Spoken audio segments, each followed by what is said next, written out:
Hello, my name is Gideon Machava. I am a Mozambican product designer and currently based in France. Welcome to the African Tech Roundup, Gideon. Thank you, Andili. It's a pleasure being here. Big time fan of the podcast. Well, I'm equally grateful to have you on board. It's not often that I have someone who's been listening as long as you have, who also is actually at the coalface of tech and innovation. And so thank you so much for saying yes to jumping on. It's a pleasure. I think lately a lot of things that it's kind of a full cycle has been happening to me. Example, being in your podcast, it's an honor.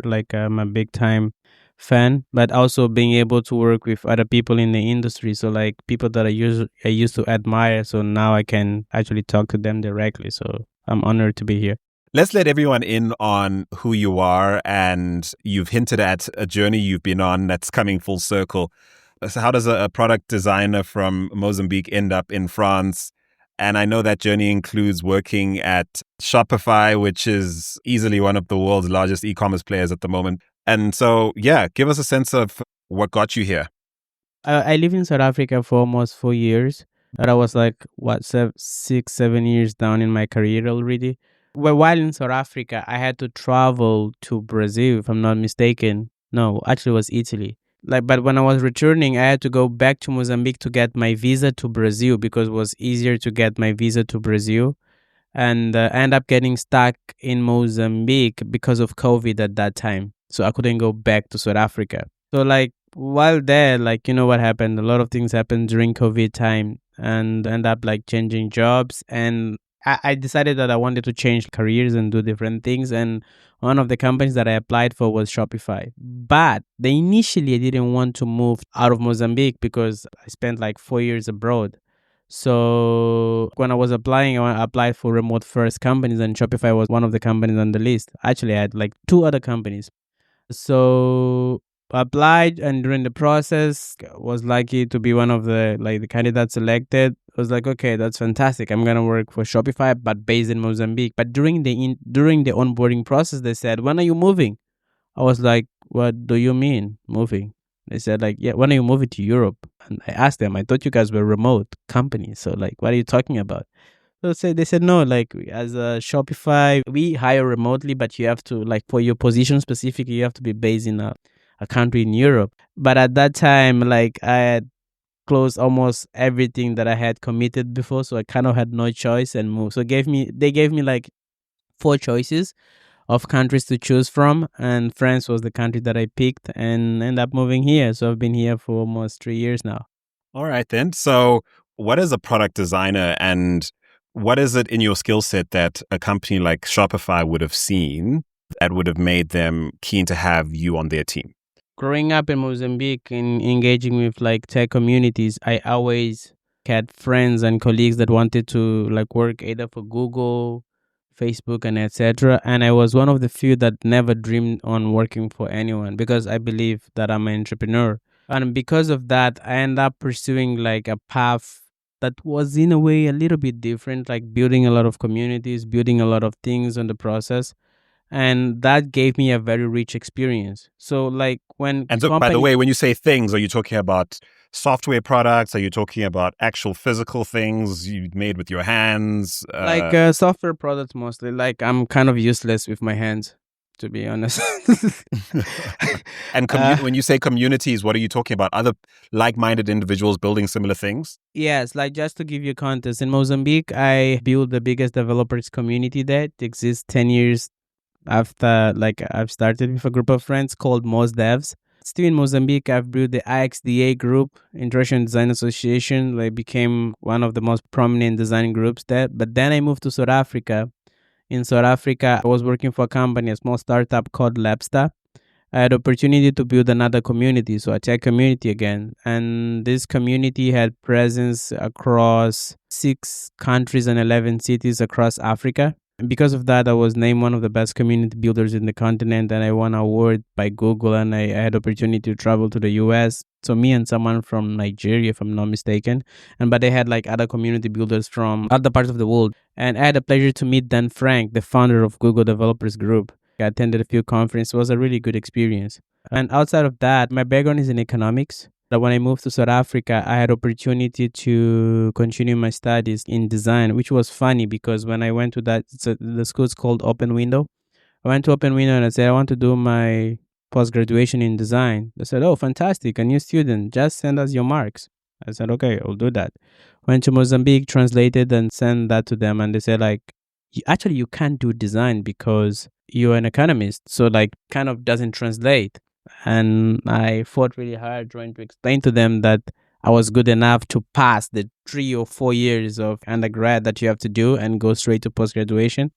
They put me into multiple tests, and I was lucky enough to be able to study design as a post graduation. And during my post graduation, my project was building like a directory. I've built like Shopify lookalike, but target for emerging markets. I was able to have 300,000 companies across South Africa, Mozambique, and Angola on that platform. 300,000 Yes. SMEs?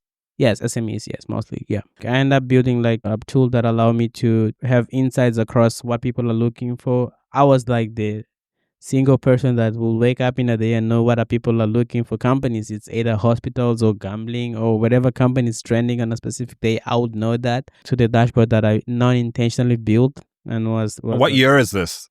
I think it was like 4 or 5 years ago. And during that time, working for Labstar, I was doing like a blockchain-based version control and code synchronization tool.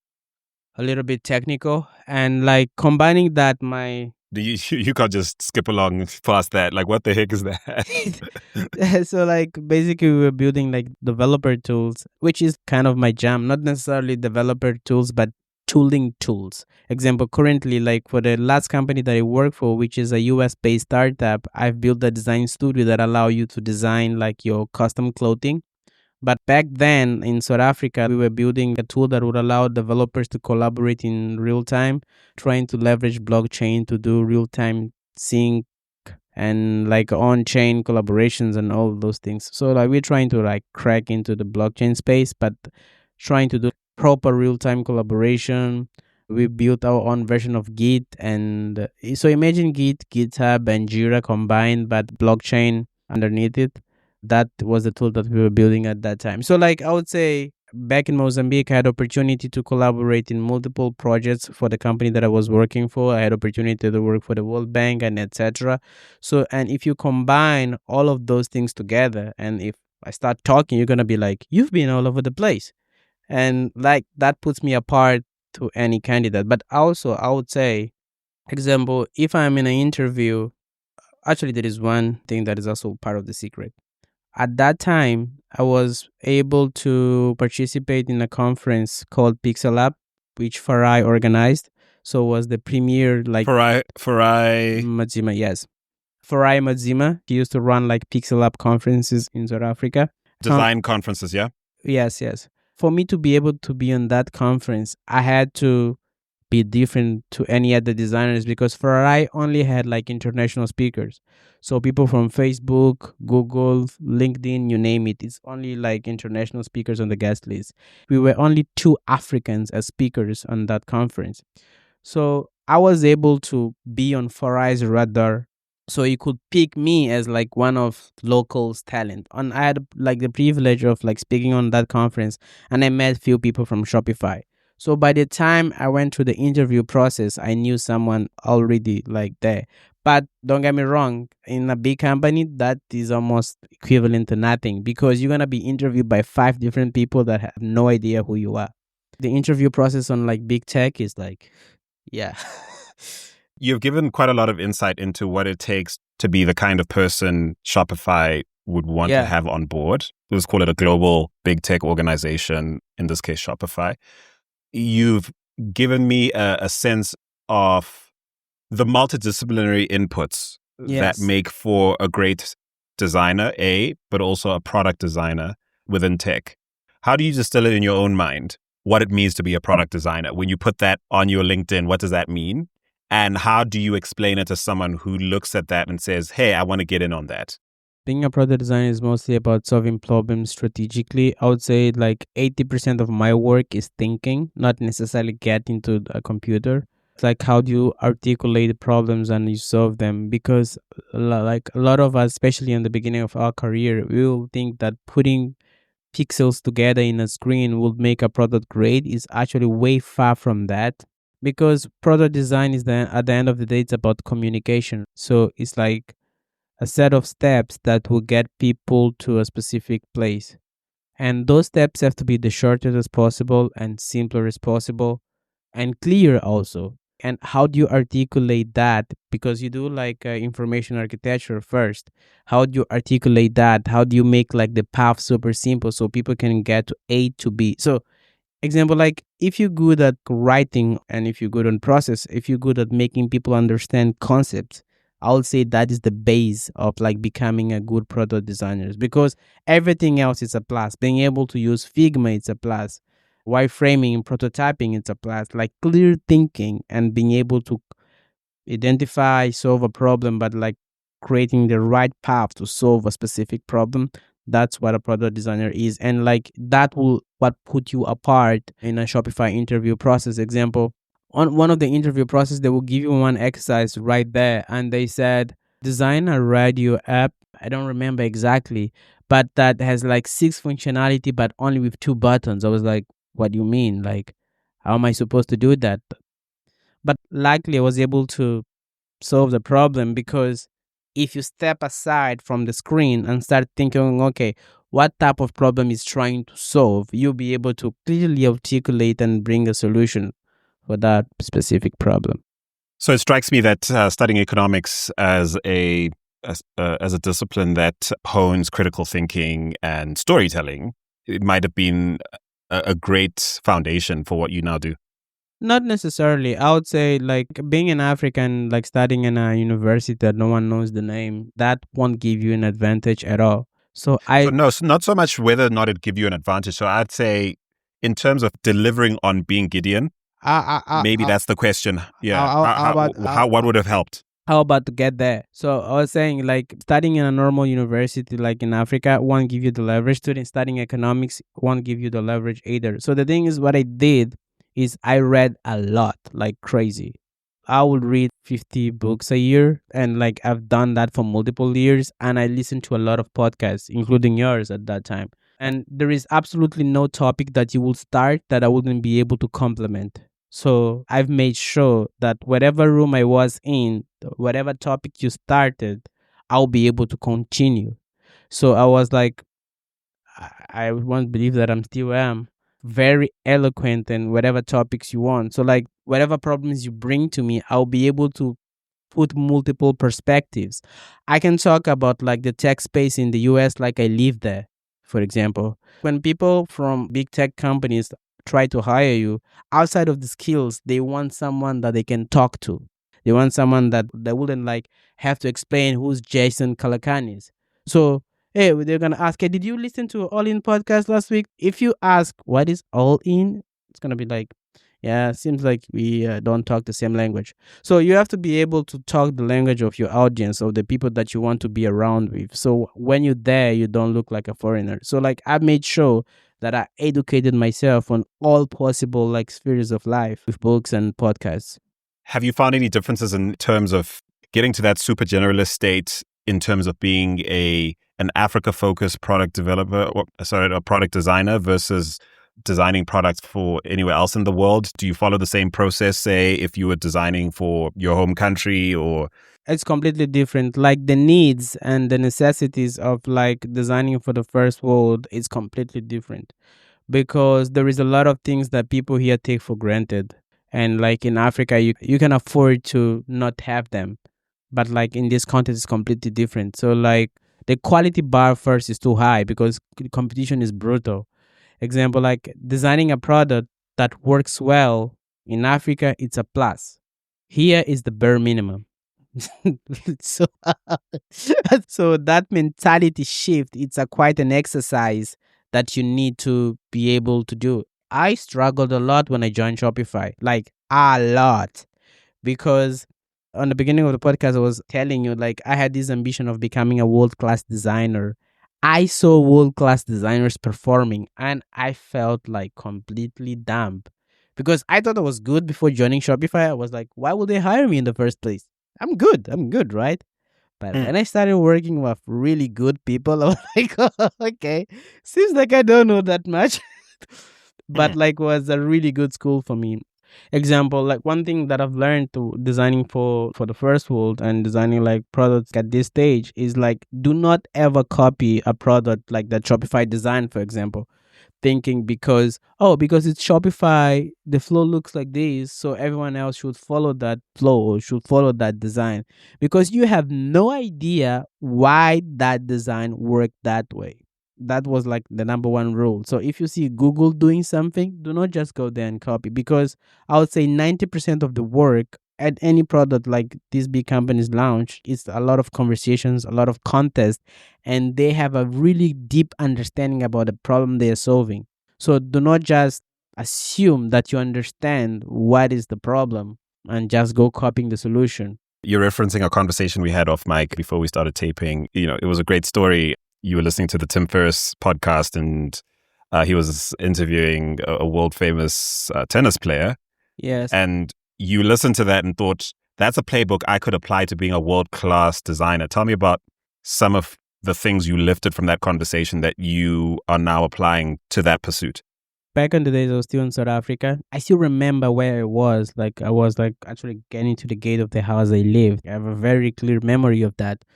And I was listening to Maria Sharapova. Like, Tim Ferriss has this podcast, and he says he wants to deconstruct world class performance, habits, routines, and etc. And I was like a big fan. I would say most of my behavior, my personality, I shaped from Tim Ferriss interviewers. Example, Debbie Millman. Not sure if you know Debbie Millman. No. She's one of the like world's most famous designers. I had the pleasure to have Debbie Millman in my conference, the World Class Design Conference. I invited her. So just so you have an idea, Debbie Millman charged $10,000 for a 15 minutes talk.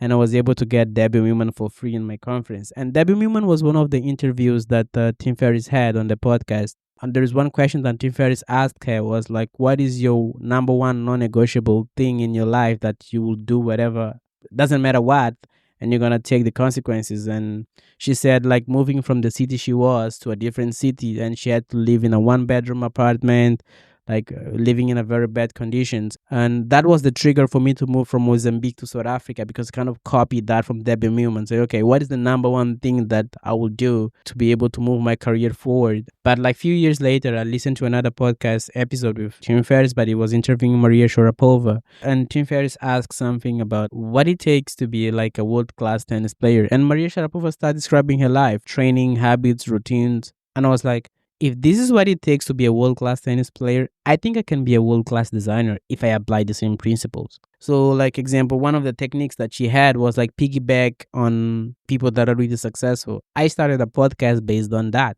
I was like, oh, really? So you just have to actually be close to people that are what you want to become. I was able to interview IDEO Global Design Director. His name is Adam Reineck. He's not IDEO anymore.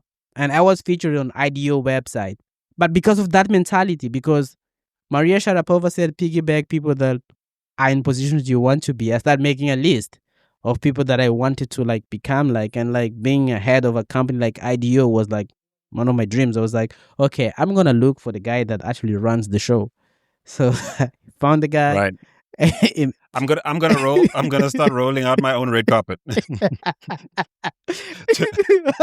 the C-suite.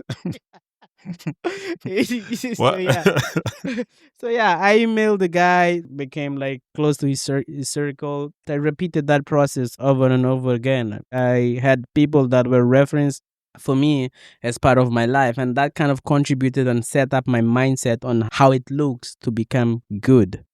Listen, you may as well shout out your podcast at this point. Available wherever podcasts are served. Go ahead, Gideon. Go ahead. The thing is, like, I stopped recording the podcast like a while ago, so most of the episodes... but they're still available, bro. That's the internet. You know this.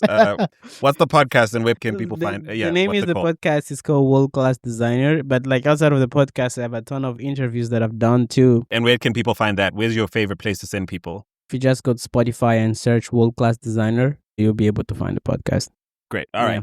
It strikes me a lot of your framing of where you want to take your career, what good looks like, what great looks like is informed by global standards. Yes. Right? But you're still born and bred and from Mozambique.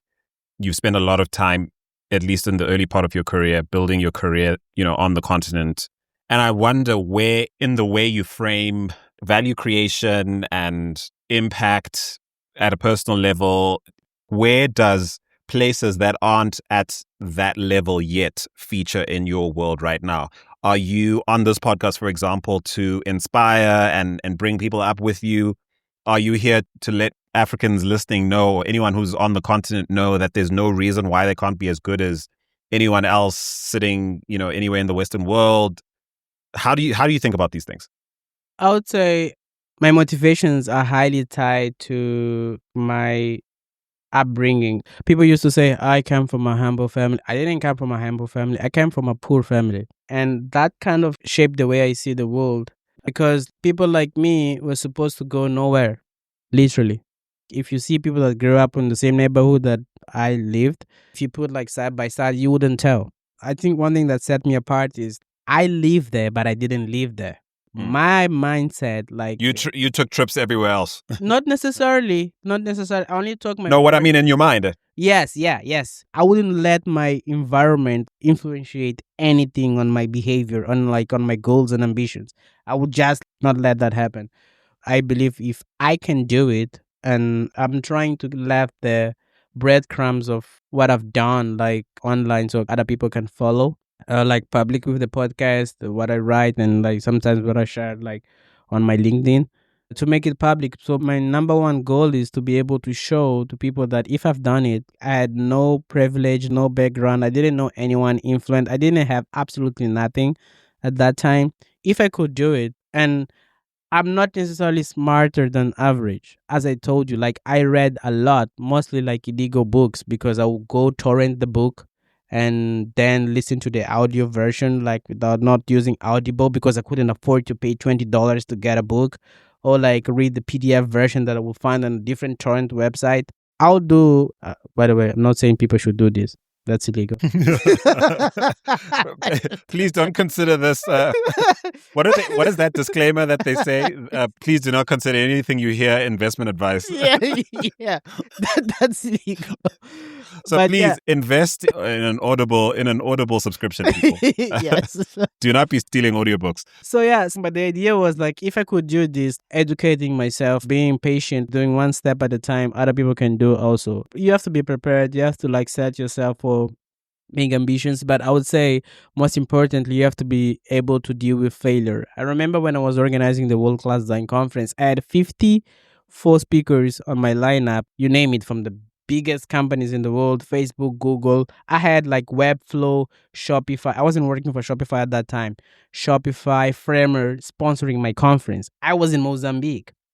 So if you want to be able to do that, like investing on resources or like investing on yourself is like extremely important. I would say is the number one advice to follow. When I referenced the conference, I had 54 speakers on my lineup. So people have no idea how many no's or how many rejections I would have on my inbox like by 9 a.m.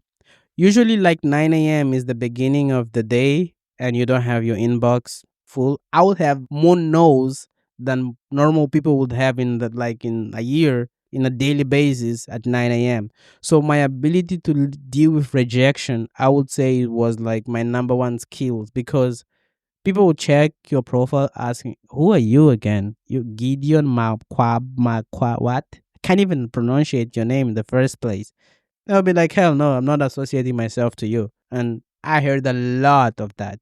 And being able to get with that amount of rejections and not internalize and knowing that it's not about you, it's extremely important. That might be a great opportunity for me to let people know that if they're searching for you online, basically it's Gideon in the Portuguese spelling, which is Guidione,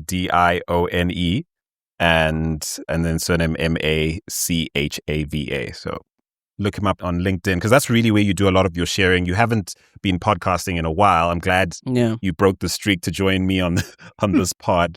So coming closer to today, since leaving Shopify, where you spent just over a year, you joined a Paris-based 23.5, yeah? Yes. You spent 2 years there before effectively now breaking out as a solopreneur. and I know you're starting to gather collaborators, kind of like Voltron situation. So we were talking offline about some of the things you're doing. So I don't know how long you'll be a solopreneur, but walk me through leaving Spotify with Shopify. an upgrade. Sorry, It's a common thing. did I say Spotify? Yeah, that's a common thing. Oh, So, oh my word. internally at Yeah. Shopify, we used to call ourselves Spotify, like, because everyone will like, For fun? yeah, like, there is a joke internally, like, people will say, like, yeah, I work at Spotify. Yeah, that's it. It's Spotify. Shopify for real though, not Spotify. So I'm imagining you packing your sort of satchel or your backpack for the last time, clearing your desk on your last day at Shopify, and about to join 23.5. Give me a sense of what you walked away with in terms of an upgrade in your ability and in your understanding of what you were capable of, and then what did you enhance yourself further with by spending 2 years at 23.5 before striking out on your own? At Shopify, I've learned what design quality actually means. I thought it was a perfect UI, which is like, end up learning that it's not. It's about investing in a lot of other things. Shopify, Other things like what?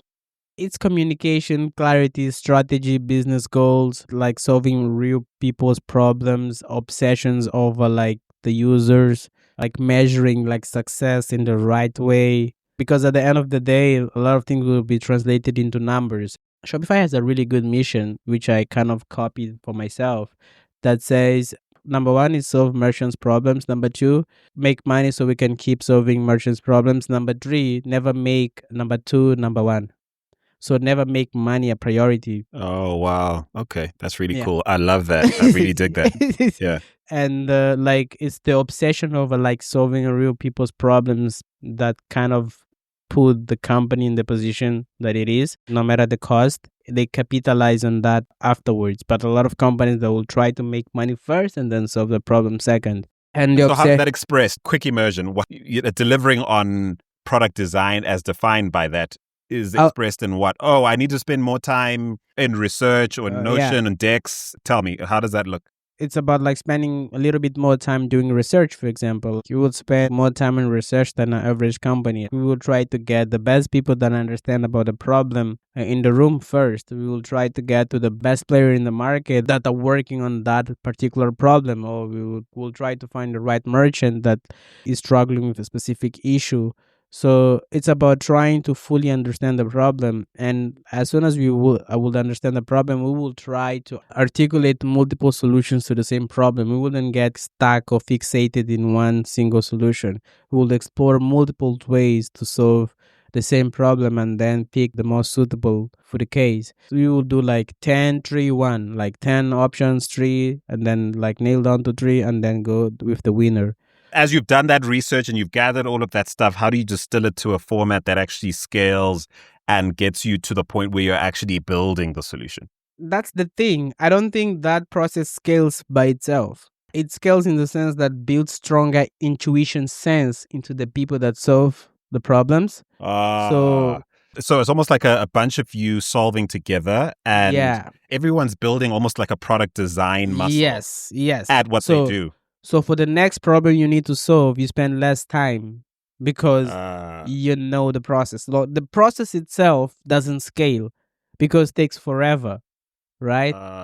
As the product designer, you're not like lord of products. Yeah. You're really just facilitating interactions and getting a product design sensibility across a number of different disciplines to get to a result. Yeah. So what scales there is like the ability of the people that joins the company to be able to solve other problems faster because they build this strong intuition into how to get to merchants' minds, how to like do research the proper way. Research is not necessarily about the number of questions you ask, it's about the right questions to ask.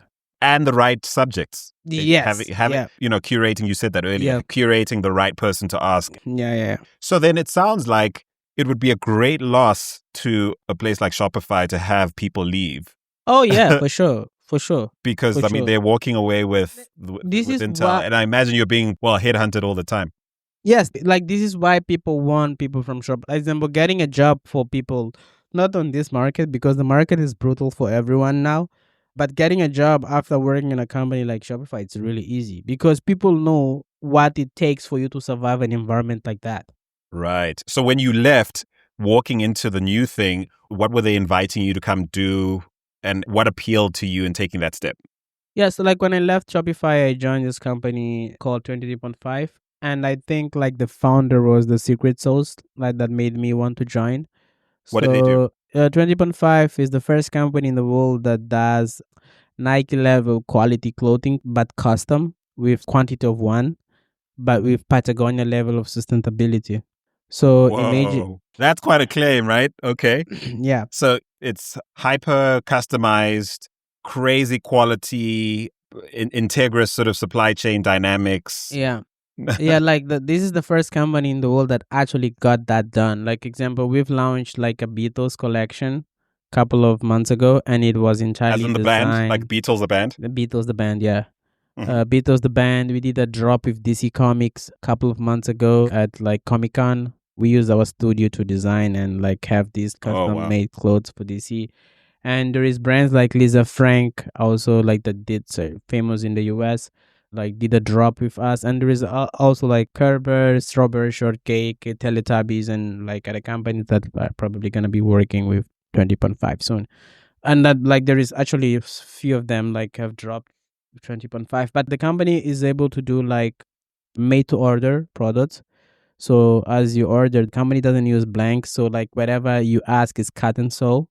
What? Yes. And are they vertically integrated? Vertically integrated. The company owns its own like manufacturer, so like everything is connected. I joined the company to help design the entire workflow. The workflow existed before I joined, but like help like the process be a little bit more efficient. To optimize it, yeah? Yes, to optimize from the design studio, because as a normal person, you can go to design studio, design your own clothing, put for sale on a storefront that the platform has, like people could buy and then send to like Indonesia to the manufacturer and then send to wherever you are in the world, delivered to your door and made just for you.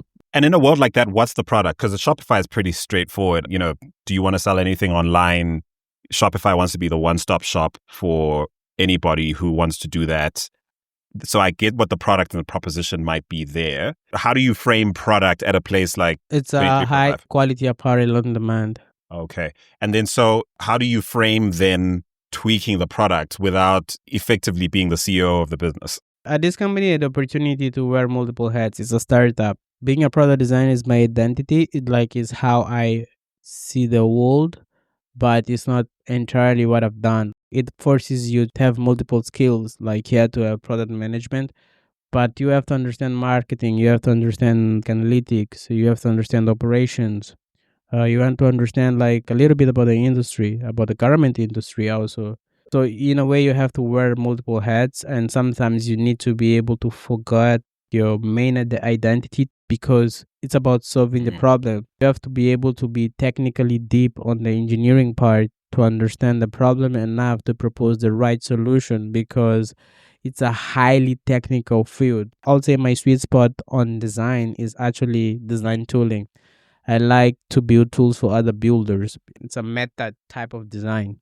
Designing a design studio, for example, or designing like a storefront, because the output is not deterministic. It's not like it's a checkout flow that the checkout flow you go to Amazon and you copy the checkout, or you go to Shopify and you copy the checkout and you just implement to your Because you store. actually have to account for the unique specificities of your business's architecture and its incentives and unique challenges, and Not not not not not you can't just copy and paste. Is that what you mean or not? Not necessarily. Example like when you're designing a design tool. Example like what are the edge cases in an e-commerce store? You say someone want to buy 100 products at once. How will the checkout work for that? You could like be able to do like a proper testing flows for that and be able to know if the flow that you've designed will support that. Like different products, different pricing. Sometimes they might change the currencies. How will that affect the entire experience? For example, if you're designing a design tool that had layers and colors and shapes and forms, you have no idea how people will use your tool. Like how many layers can they group in a design? How many colors can that have?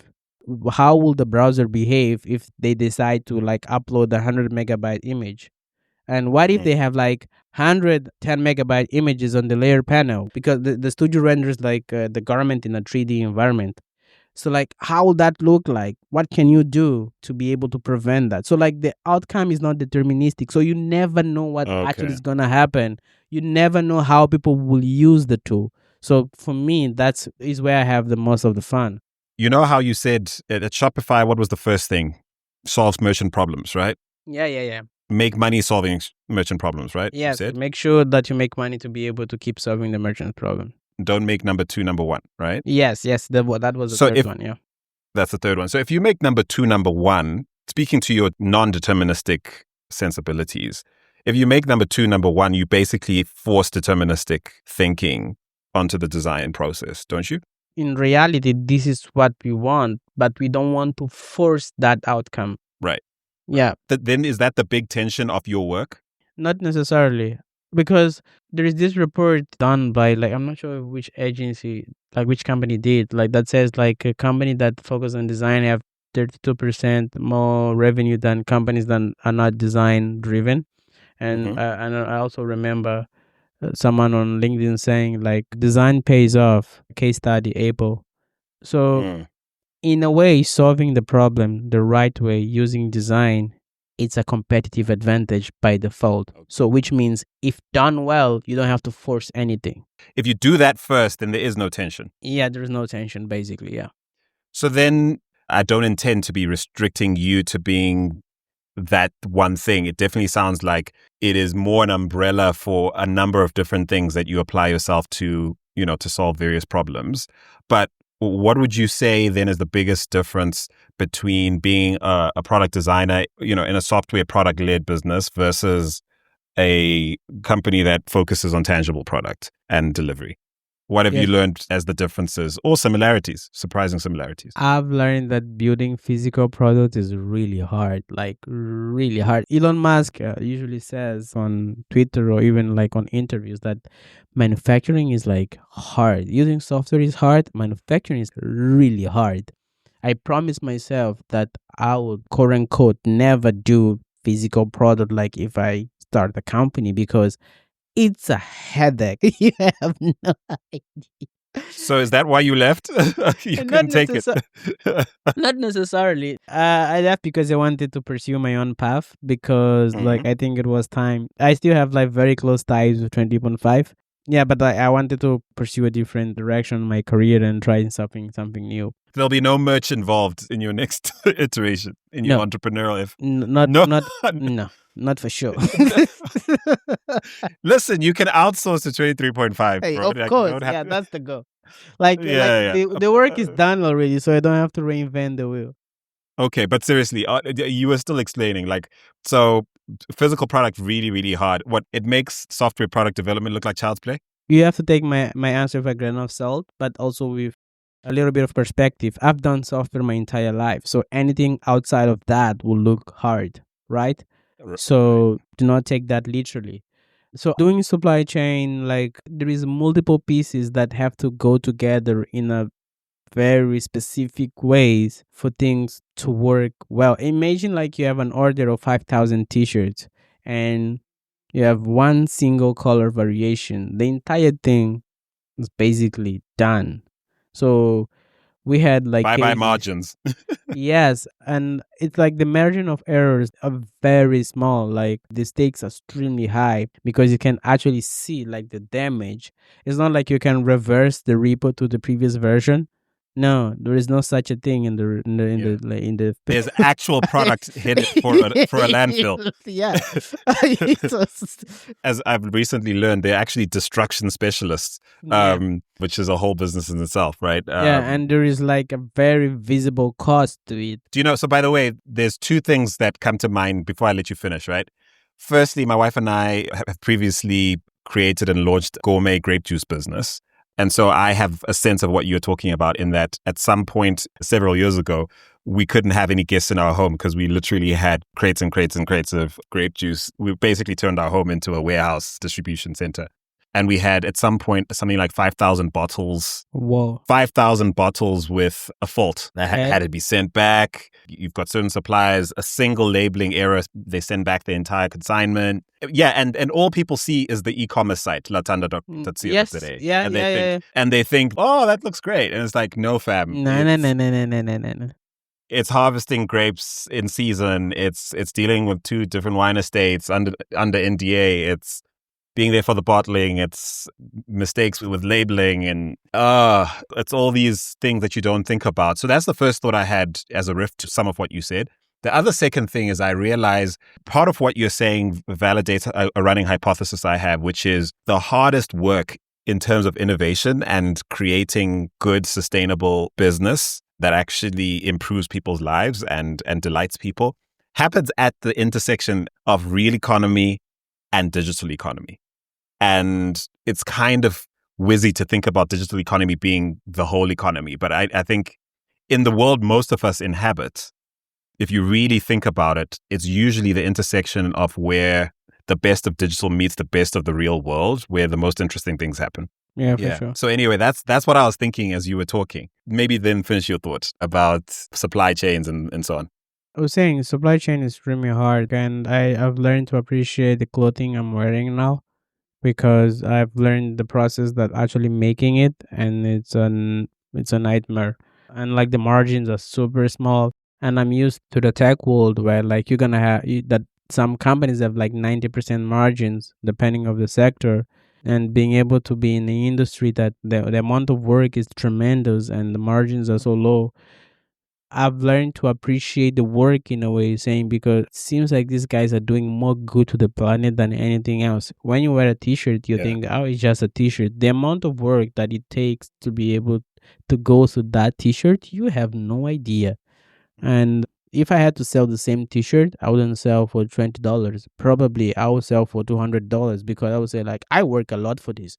I'm not selling for $20. Because you understand what went into it. But now you're returning to your comfort zone of sorts, to your roots, to the things you love. I'm glad to hear you're still connected with the team at 23.5, but you've started this agency, I think it is. Is it fair to say? Yes. World-class design as an agency. Yeah. You're now fully confident in your ability to deliver value you've described delivering within the context of being an employee at these awesome organizations. You now technically available for any one of us who can afford you to tap into your brilliance? I wouldn't like call it brilliance, but I would say that I'm ready to take the risk and on taking things on my own terms, because outside of helping like these organizations building their own products, I think like I've checked the African dream, the African product designer dream.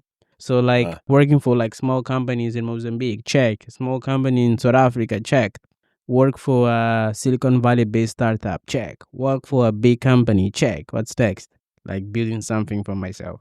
As for the confidence, I would say I'm willing to take the risk because there is no guarantees on whatever I'm going to be doing next. One thing for sure is I have way more experience because I don't only understand the first world, I also understand the third world. I know what it takes to build like a USSD app for emerging markets like Mozambique, but I also know what it takes to build a 3D design studio that doesn't take you into account your bandwidth because it's a design studio, dude. You need to have like a proper setup. And I can merge the experience for both worlds into like a new perspectives. There is this thought that comes to my mind every now and then. I'm not sure if you know Don Norman. So Don Norman is the guy who coined the term UX design when he was working at Apple back in the days. And I kept thinking, what if Don Norman was black and was born in Africa? How would the design world look like? Because people say, okay, design is universal. Is it? And like all the UX laws apply to everything. So if Don Norman creates those rules and how interface should behave, it's basically probably shaped by his reality in the US, which doesn't equate to the reality of the world. So how would look like if Don Norman had experienced to live in South Africa or was born in Nigeria, and how would the UX laws look like today, and how would the design world look like if we had that perspective? Because for sure his environment will completely shape the way he sees the design world. It almost sounds like this is a philosophically a manifesto hypothesis around hey, what would the world look like if I applied myself to leveraging my singular and specific lens, my acquired skill set, my worldview, my upbringing, everything I've acquired to this point, my connectivity to my take on MVP design or UX or product design and product development. It sounds like world class design is here to figure that out, and I suppose serve a bunch of like minded clients and collaborators on the way there. First of all, like me and Farai, which is my new business partner, we're trying to define what world class design is. It's easy to find benchmarks for like in racing. If you will go to Formula One and you ask who is the best racer in the world, that's an easy answer. You just have to Yeah. go see There's an the chart. objective. There are objective Yeah, answers to certain yeah. questions about being the best. But I mean, isn't that partly the wrong question? I mean, who cares about it being the best if it's delivering on value? Because like the best is highly attached to value, though. I think those things go together. Being the best I is, think they do, but not always. I would say most of the times, like being the best is attached to bring the best value to the table. If like high values for everyone, that's a different conversation. Mm.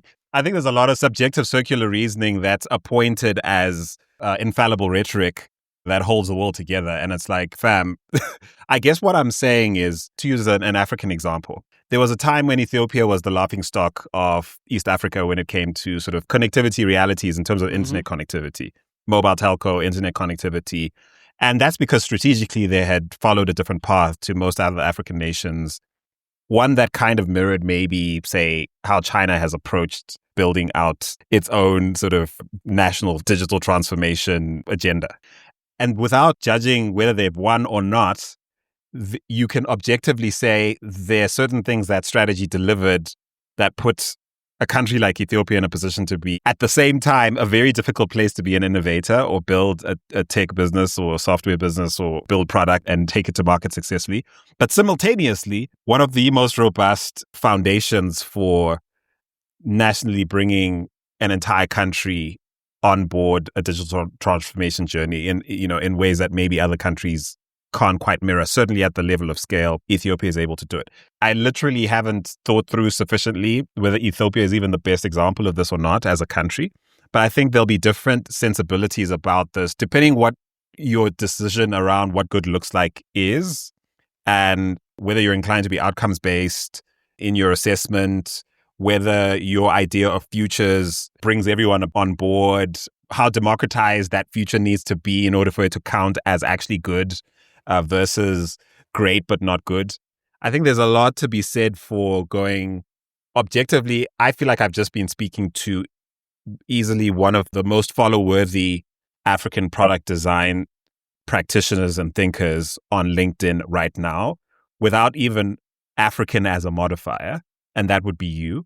And I think your singular and specific experience, your lens, your geographic location, your connectivity profile, your distilled learnings, your interests, your relationships, your network access, all of that combined make you a super compelling person to build anything with, regardless of who's speaking to you. So that's kind of how I frame. I've obviously been waxing now for a minute, but I just think that's why you're on this pod. There's a LinkedIn post that got all of this started. We don't even have time to get into, and I won't even tease it here. I think the one thing I think would be amazing is to have you back to discuss. It was about AI. So if you're interested, like go follow Gideon and go see what he's been saying about AI recently, AI and developers recently. But that's actually what got this conversation going in a way that had nothing to do necessarily with whether you are the best at what you do. You know what I mean? Yes. Yeah. Fully understand that. Yeah. But in a way, like it's kind of related though. I would say that's a consequence to be able to fully formulate it like an argument that will convince you to read and get intrigued and interested. I kind of need to have those qualities first because you saw like the output of a process. Example, to be able to not only understand about AI, but also articulate things in a way that makes sense and it's compelling for someone smart as you. It's like you have to have this background, so there is no way to escape that. That's fair. Yeah, because you can read through bullshit. Like you say, you read something and you be like, probably that's not your opinion, or you copy that from someone. That's not like original thought. Things on those lines. So I would say like being able to be on the field, have like the actual experience, actually doing the work, is extremely important. You cannot cheat on that. That's true. So I would frame that as being singular and specific. That's been the lens for my conversation with you this whole time, which is how many people do I know from Mozambique with a background as eclectic as yours, not just in terms of your professional sort of trajectory, but also your personal origins, who also has such depth of understanding and real world experience in these places and in these things and practices. And that makes you fairly specific. And if you want, you can add the pressure of wanting to be the best at that. But I feel like you're a one for one. Yeah, like it. Yeah, it's a lot of pressure, to be honest. That's why I'm like, bro, like you're one for one, and that's okay. And I think then there is the subjective question of, okay, what value can you add now that you are that person? And I think that's what I mean when I say we're about to find out. And I don't mean it as a pressure statement, but it's more like I can't wait to see what world class design does, or how you show up, or who you collaborate with, or what kind of client output you produce in collaboration with others that makes you someone we talk about in our slides when we inspire young people. That's pressure now. Ah! But yeah, listen, anyway, Guidione Machava of World Class Design. Who better to be at the helm of a company by that name, but a world class designer? You know what? Like in the beginning of my career, when I started calling myself world class design, actually I wrote a post about it on my LinkedIn a couple of days ago. I started like calling myself a world class, not necessarily calling, but associating myself with the word world class designer early in my career. And a lot of people thought it was crazy because it was like, dude, have you seen your work? It's far from world class. But the thing is, I will stand by the word and by the mission that people will get confused. They will not know if like my output was world class or not because I was so confident. Like, But you see, world class I vibe with. The best. Like if you had come out and said the best designer, like there I'm like, hey, the man put himself out there, like take the bullets. But world class again, I think gives you the leeway to be a singular specific version of that thing. Like you literally don't have to be Don Norman in order to own. You know what I mean? definitely, yes, Yeah. for sure. So from that perspective, I think it's a dynamic framing of an ongoing work that you'll do your entire life. In the same way, do I think of myself as the best podcaster in the world? No. Do I think of myself as a world-class podcaster, come journalist, come broadcaster? Absolutely. You know what I mean? For sure, that's the way to be. That's way of thinking. And honestly, I think if you don't award yourself like that crown, no one will. So like, at least is my mentality. So like, I don't expect anyone to call me anything. I'm the one doing first. I am like I'm an African version of Napoleon. So like, I'm the Cool. emperor now. So, Now you're gonna make me take everything back. We can't end this podcast on Napoleon. Nah, fam. Ladies and gentlemen, please subscribe to Guidione Machava.